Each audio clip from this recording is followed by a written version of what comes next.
Le 8e congrès, par exemple, a pris une décision personnelle concernant le secrétaire général du Parti démocratique de Guinée en l'élevant au rang de responsable suprême de la révolution.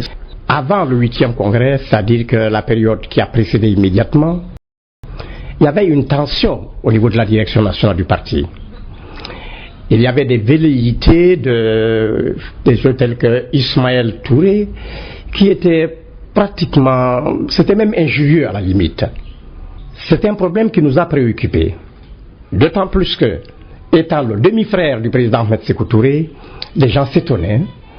On voit que Ismaël prend des libertés, il n'est pas sanctionné à la mesure de ses fautes et il continue à gérer les affaires publiques. À l'approche donc de ce congrès, et quelques temps seulement avant, le camarade Béhanzin et moi-même, nous nous sommes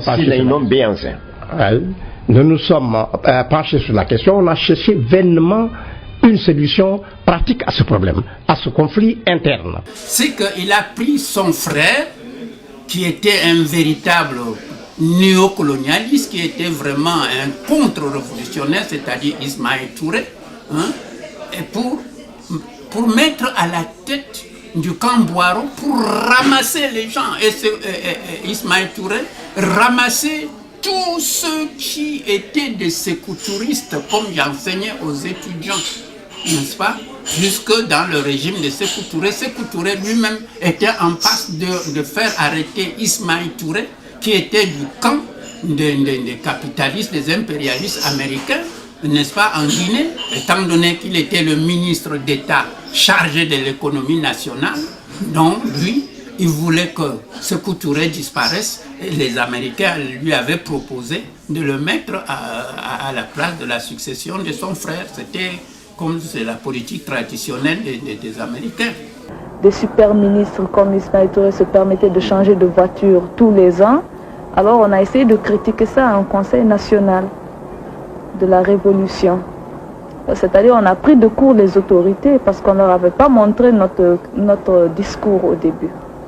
Ça a été très mal pris par le président parce qu'il nous a dit, bon, de toutes les façons, les jeunes ont raison, mais c'est un langage qu'on tient à nos frontières et que c'est l'impérialisme qui fait rentrer ce genre de langage dans l'esprit des jeunes et que de toutes les façons que les jeunes qu'on lui paiera ça très cher. Alors, mais un soir, l'ambassadeur de Cuba à Conakry à l'époque, le camarade Oscar Ramos da Oliva, nous a trouvés chez Béhanzin. Béhanzin et moi, nous étions en train de parler de ça.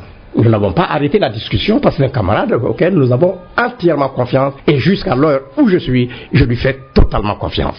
Donc il était là, nous avons continué notre discussion, Béhanzin et moi, et c'est lui qui intervient, il dit mais Cuba a connu une situation pareille, que le Parti communiste de Cuba a été confronté à des velléités de ce genre au sein du bureau politique. Le comité central du Parti communiste de Cuba s'est saisi du dossier et l'ont examiné, analysé, et le comité central a décidé que pour mettre fin à une situation de ce genre, que c'est parce que certainement les textes n'ont pas été suffisamment explicites, sinon ça ne pouvait pas arriver. Il faut donc mettre en place des textes légaux qui limitent, qui encadrent le fonctionnement du parti. Le comité central a donc décidé que le prochain congrès devait d'abord élire le secrétaire général du Parti communiste de Cuba. Et c'est sur la proposition du secrétaire général du Parti communiste que les autres membres du bureau politique seront élus. Ce qui mettait fin à ce prétexte qu'ils sont tous élus par le même congrès, ils ont fait ci et cela. J'ai dit attention, voilà comment nous avons vu le problème, voilà ce que nous avons proposé. Le président a lu le document, il n'était pas... Voilà, il trouvait peut-être que les termes peut-être ne lui convenaient pas tout à fait. Mais devant l'urgence, il a accepté. Si le Congrès va dans ce sens, ben, il n'est pas opposé. Donc, le document a été fait, soumis en Congrès et adopté. C'est ainsi que le secrétaire général du PDG a été proclamé responsable suprême de la Révolution. Et c'est sur sa proposition qu'au 8e congrès, les candidats à la fonction de membre du bureau politique ont été présentés. Donc, il y avait déjà une hiérarchie qui est établie. ceux qui avaient des prétentions et qui profitaient de la confusion ou de l'interprétation que chacun pouvait donner des textes, en étaient pour leurs frais.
J'étais choqué de voir que certains Européens traitaient mal leurs boys, les payaient pratiquement pas, et puis bien d'autres choses. Au cinéma, aucun Africain n'avait le droit de rentrer au cinéma à la même place que nous, on les parquait sur des bancs devant. C'était choquant, quoi. Et c'est ce qui m'a incité, avec quelques camarades, à me rebeller et à organiser politiquement le groupe d'études communistes en Guinée. C'était contre l'administration coloniale de l'époque. Dès le mois de décembre 1944, c'est moi qui ai fait les premiers recrutements d'autochtones dans le cadre du RDA, Rassemblement démocratique africain. Gaston Defferre avait fait ce qu'on appelle la loi cadre. La loi cadre, c'est l'autonomie. L'autonomie consiste en quoi? Les colonies anglaises déjà avaient cette autonomie. Le Ghana en a profité d'ailleurs, a été indépendant depuis 1957. Defferre a promis l'indépendance, une sorte d'autonomie au sein de l'Empire français, la loi cadre. La loi cadre, les gouverneurs des régions, des colonies africaines étaient français, les vice-gouverneurs étaient africains. Souvent le leader des partis le plus populaire. En Guinée, ça a été Sékou Touré. La chance d'avoir connu la période coloniale. Moi, je suis né en 1933. Je suis rentré au collège en 1945. Donc, à 13 ans, adolescent. Et ça correspondait juste à la fin de la guerre. J'ai connu les premiers mouvements d'émancipation.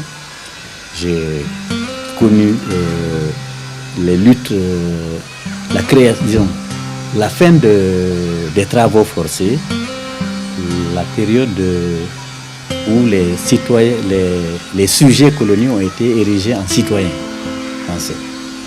Et les premières élections en 45, 46 et par la suite. En 1946, il y a eu des combats politiques qui ont commencé. Chez nous, par exemple, j'ai connu, il y avait Yassine Diallo, Bamba Sano, les premiers combattants, Yassine Diallo, Bamba Sano, Fodé Mamadou Touré, et la CGT, ici, avait créé une structure en Afrique. CGT, la CGT, dirigée par un syndicaliste, Sékou Touré, qui est en même temps devenu politicien, la création du RDA à Bamako, avec Oufé Boigny, et les leaders de l'époque, Modibo Keïta, Sékou Touré, le leader du Niger, Amani Diori. On n'a même pas autorisé à nos deux représentants qui, quelques mois plus tard, devraient enlever les sièges de la Guinée, de se présenter. Pendant longtemps, nous n'avions même pas un seul représentant à l'Assemblée territoriale de Guinée. Au départ, un de mes anciens collègues de ma promotion à l'école normale d'instructeurs de Gorée, Mabassano, nous avait représenté. Malheureusement, dès les difficultés, paix à son âme, mon frère Mabassano s'est retiré de la lutte. S'était retiré de la lutte. Alors il y avait un vide qu'heureusement avait comblé deux braves parmi les plus braves militants RDA. Madera Keïta du Mali et Réautra de la Guinée.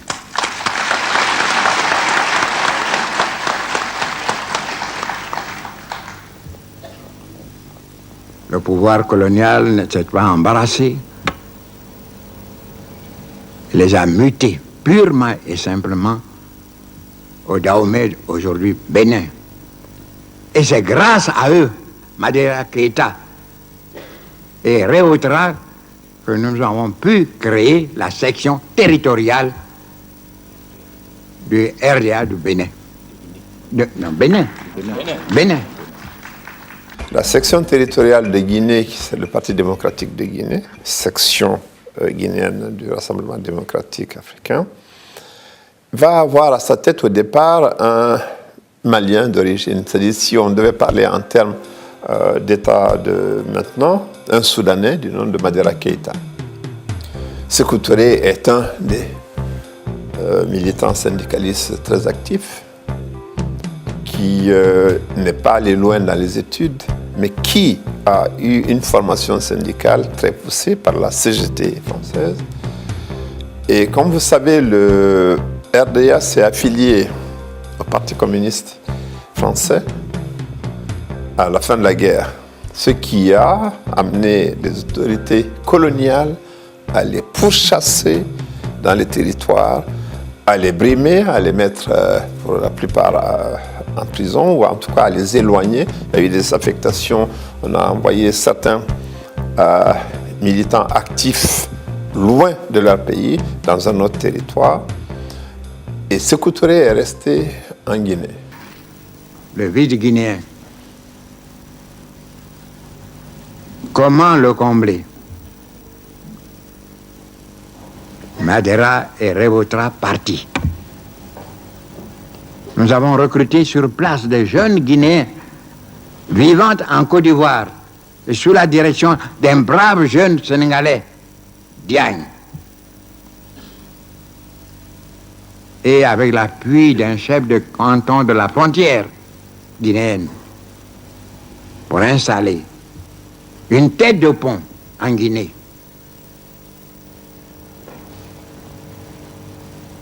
En cas de difficulté extrême, nous avions la possibilité de les replier sur la Côte d'Ivoire.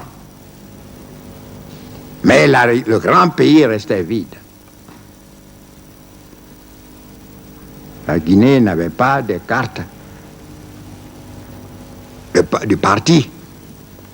Nous avons envoyé des cartes de Côte d'Ivoire avec l'éléphant et sur impression Guinée, PDG Guinée. C'est pour cela que l'éléphant de Côte d'Ivoire est devenu le Sili de la Guinée. Il est parti d'ici.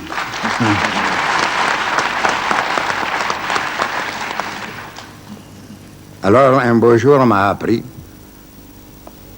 qu'il y avait un jeune syndicaliste qui voulait relever le flambeau, rallumer le flambeau de la lutte RDA. C'était Sékou Touré. Je me suis déplacé. Je l'ai rencontré chez sa grande-tante. Elle me l'a recommandé. Je l'ai fait venir ici à Abidjan. Avec malheureusement,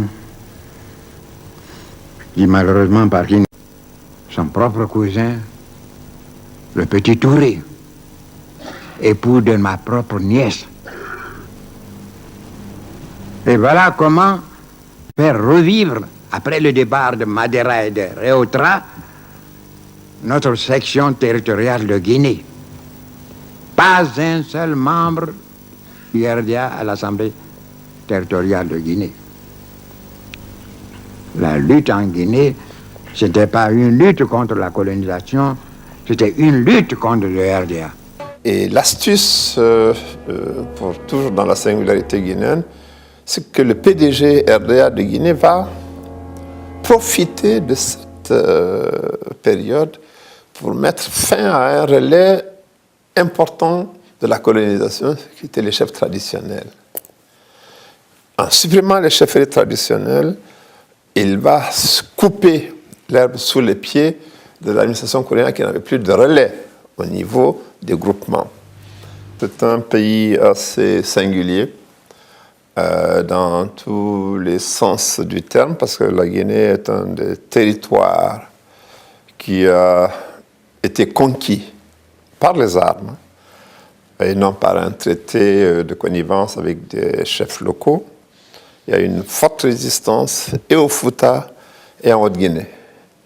L'Almami Bari s'est suicidé, pour vous donner une idée, pour ne pas être prisonnier du blanc.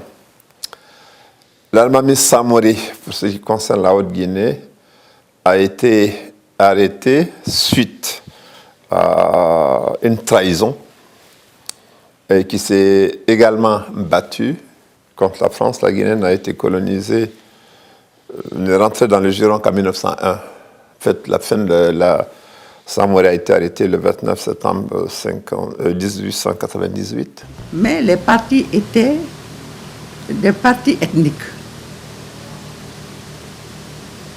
Il y avait, en Guinée ici, il y avait l'Union du Manding, il y avait l'Union forestière, l'Union de la Basse-Côte, le parti du Fouta, on appelait l'Amilcar Gilbert Vieillard. C'était le nom qu'il portait. L'Amilcar Gilbert Vieillard. Bon, je ne sais pas qui est Gilbert Vieillard, mais c'est eux qui connaissent. Il y avait même l'Union des gens des îles. Il y avait à l'époque l'Union des Métis, c'est là.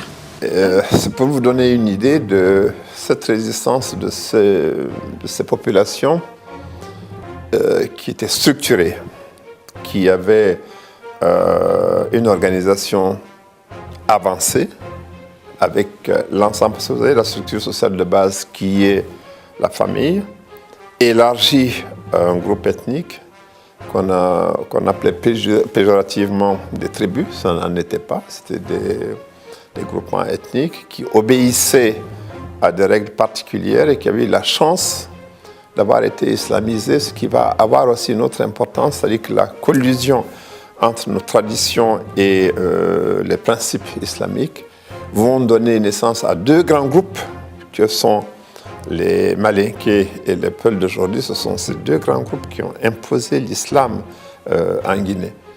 Et c'est pour ça que quand on arrive avec les différentes luttes, les deux grands partis correspondent également à ces deux grands groupes ethniques. Le BAG de Barry Diawadou, le Bloc africain de Guinée, et le PDG RDA de Sékou Touré. Barry Diawadou étant Peul, Sékou Touré étant Malinké. Mais le croisement de ces deux grands partis ne se faisait pas sur une base ethnique. Les 8 territoires de l'Afrique ont fait un congrès au Bénin en juillet pour dire que l'Afrique rejette la communauté franco-africaine. Il faut dire que l'indépendance a été acquise grâce à la lutte principalement des étudiants africains qui étaient à la pointe de combat à l'époque. Parce qu'il faut le dire, tous les partis politiques les plus progressistes à l'époque n'osaient pas parler d'indépendance. C'est à partir de 1953-1954 que les étudiants africains en France et à Dakar ont parlé d'indépendance. Et c'est par la suite, dans un premier temps, on les a pris pour des fous alliés. Et finalement, l'idée a fait son chemin. Et en 1958, des formations politiques se sont retrouvées à Cotonou et ont fondé ce qu'on appelait le PRA, le Parti du regroupement africain. Et ils ont adopté le mot d'ordre de l'indépendance qui était déjà lancé en 1956 au congrès de la FEANF à Paris. Ceux qui viennent nous parler des actions des jeunes étudiants, des travailleurs, ils prennent leur désir pour les réalités. Vous croyez que le général de Gaulle est l'homme capable de se soumettre aux injonctions des uns et des autres? Que représentaient les étudiants en ce temps-là en France? Rien. Ils ont le droit de parler, mais on ne prend jamais cela en considération. C'est le général de Gaulle, librement, à la suite de ma demande de rejeter le mémorandum du MRP, qui a dit dans ces conditions-là, pourquoi ne pas inscrire l'indépendance dans le texte à prendre à tout moment par les territoires d'outre-mer selon les votes positifs de leurs assemblées nationales. Il s'est tourné vers Debré, j'ai vu, rapporteur, et Pompidou, qui était directeur de cabinet. Mettez-moi cela au point et que cela figure dans le texte.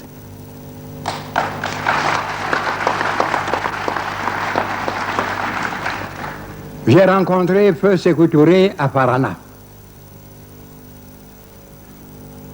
Paix à son âme.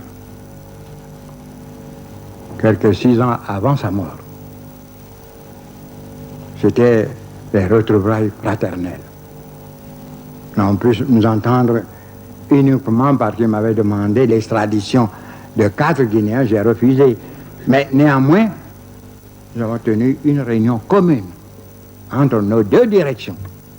Philippe Biassé était présent, Konakanga, Lanzeni et tant d'autres. Malheureusement, les siens sont presque tous morts.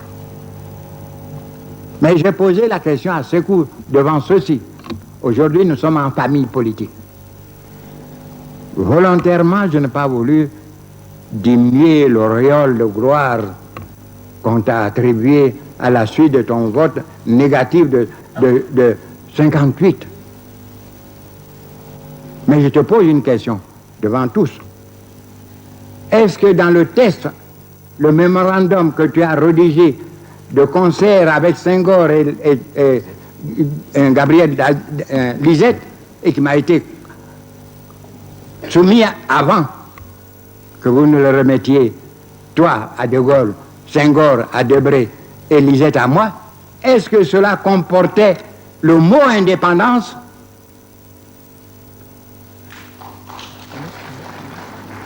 Il a baissé la tête. Il m'a dit non, il y avait une aspiration à l'indépendance. Je dis, quelle aspiration? Vous avez écrit aspiration à l'indépendance? Ce n'était pas sérieux. Je veux dire aujourd'hui la vérité. C'est moi qui ai fait que tu as pu passer indépendant 58.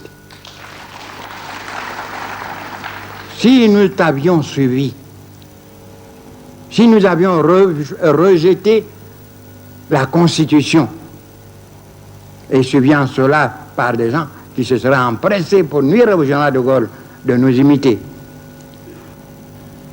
nous retombions dans la loi cadre et personne ne pouvait sortir indépendant. Finalement, la Guinée était seule à voter non, mais tous les leaders à l'époque, partis d'opposition, les partis minoritaires et le PDG, étaient d'accord pour donner l'indépendance au pays et gérer le pouvoir ensemble. Le pouvoir est une richesse qui grandit par le partage. C'est ainsi que la Guinée, le 28 septembre, a décidé à voter non à la proposition faite par la France et à rejeter la communauté franco-africaine. Et la Guinée est devenue le pays leader de l'indépendance africaine. Les conséquences, on en a tiré.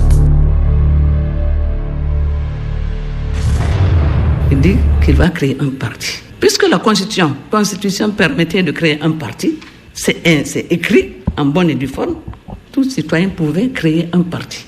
C'était dans la Constitution. Si je peux interrompre madame à ce niveau. Lamine Camara dit Kapi, ancien prisonnier du camp Boiro et de 2 autres prisons de Guinée, auteur de Sous les verrous de la Révolution. C'est qu'à l'époque, le président Sékou Touré lui-même avait dit que, conformément à la Constitution, tout Guinéen qui veut créer un parti politique peut le faire. Et que lui-même, il est prêt à donner les moyens, 100 millions ou plus, pour que ceux qui veulent créer un parti politique puissent le faire, et un parti d'opposition.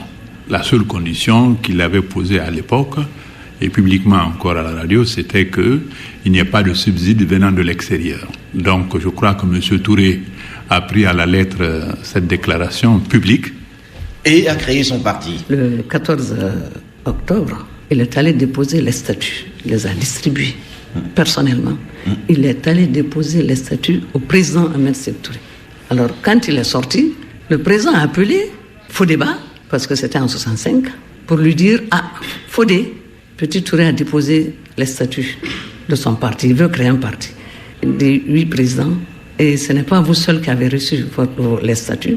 Toutes les institutions internationales sont en possession de ces statuts. » Il dit « Qu'est-ce qu'on va faire ?»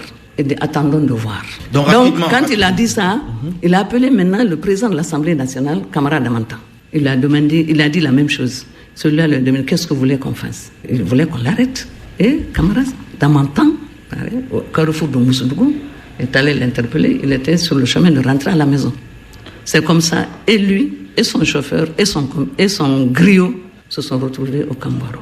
Et le même jour, on a arrêté. Mon mari, lui, il est rentré. Il dit, mais je ne vois pas Petit Touré.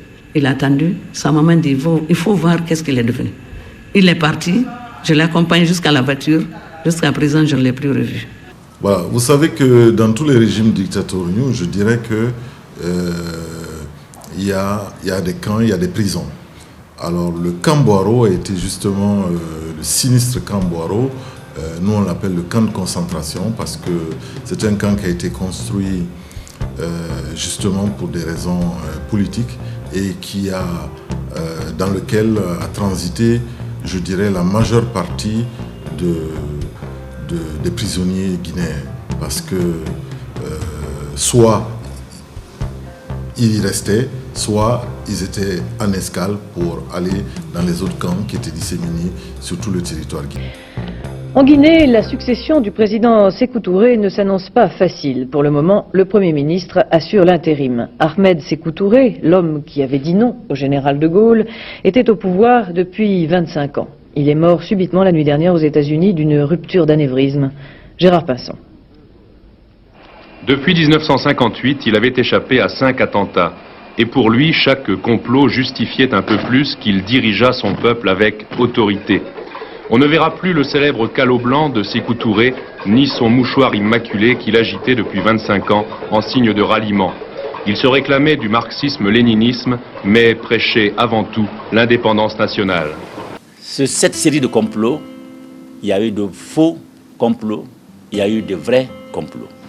La dérive connue par les Guinéens, qui a abouti au camp Boiro, à la mort, à la disparition de 50 000 Guinéens dans les camps Boiro, les camps de concentration, cette dérive a commencé là. La volonté absolue de Sékou Touré d'être le président, la volonté absolue de De Gaulle de renverser Sékou Touré, le fait qu'il n'y a pas eu de synergie entre Sékou Touré et les autres leaders pour partager le pouvoir a produit le camp Boiro, a produit les camps de concentration, a produit une misère politique, une misère tout court des Guinéens. Depuis 5 ans, l'ancien apôtre de la révolution violente se rapprochait à grands pas de l'Occident. Et ce n'est pas sans ironie que le sort a voulu qu'il s'éteigne la nuit dernière à Cleveland, dans un hôpital américain. À sa mort,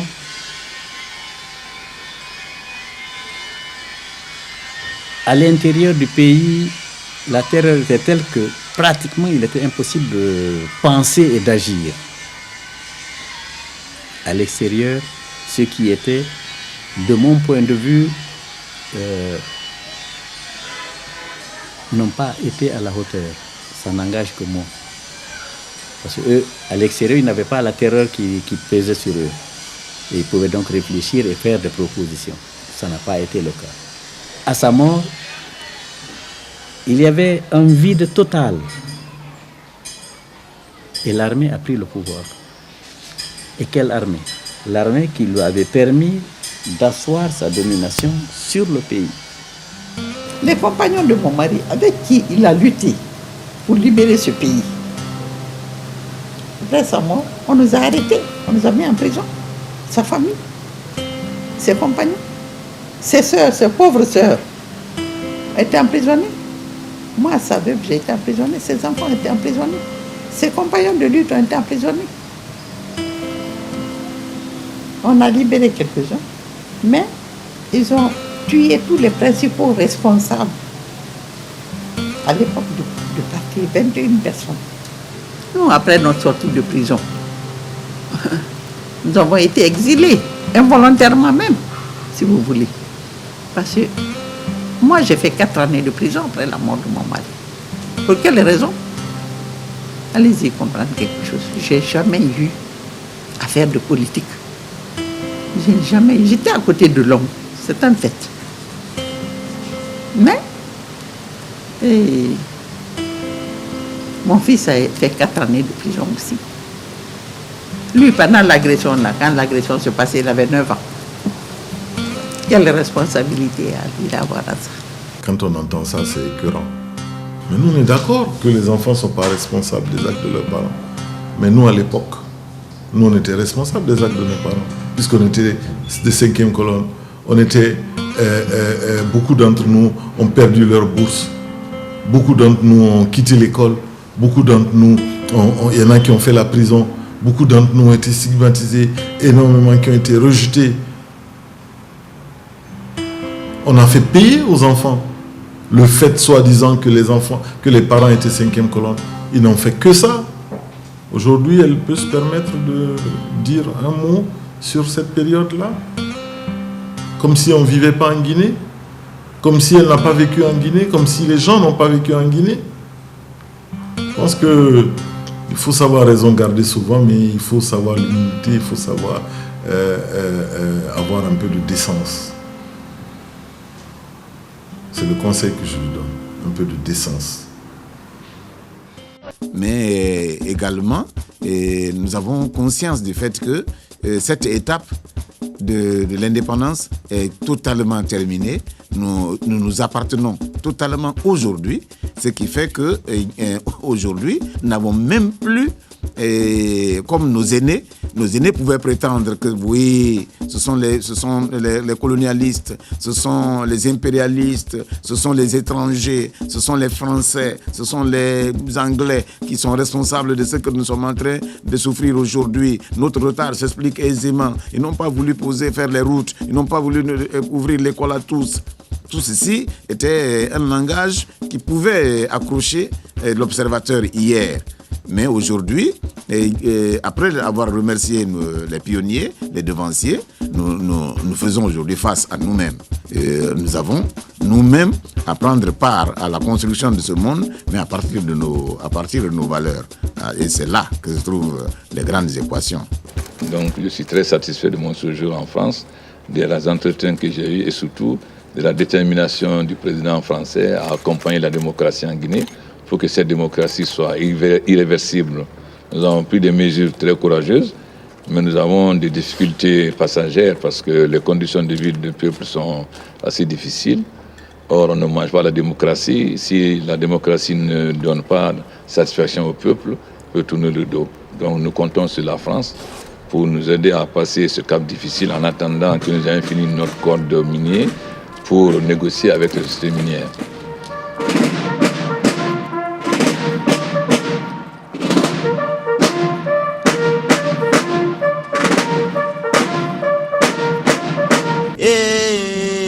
Duba manye duba te flake vagi tonye wulye borlale kagbero san yamari wo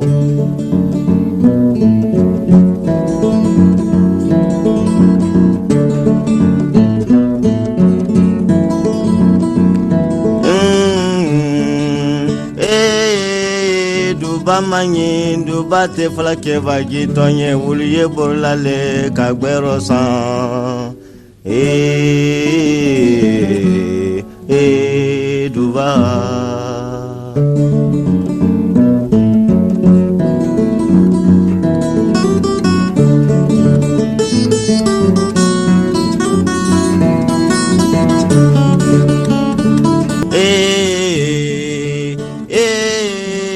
duba manyi duba te flake vagi tonye wuluye borlale kagbero san yamari wo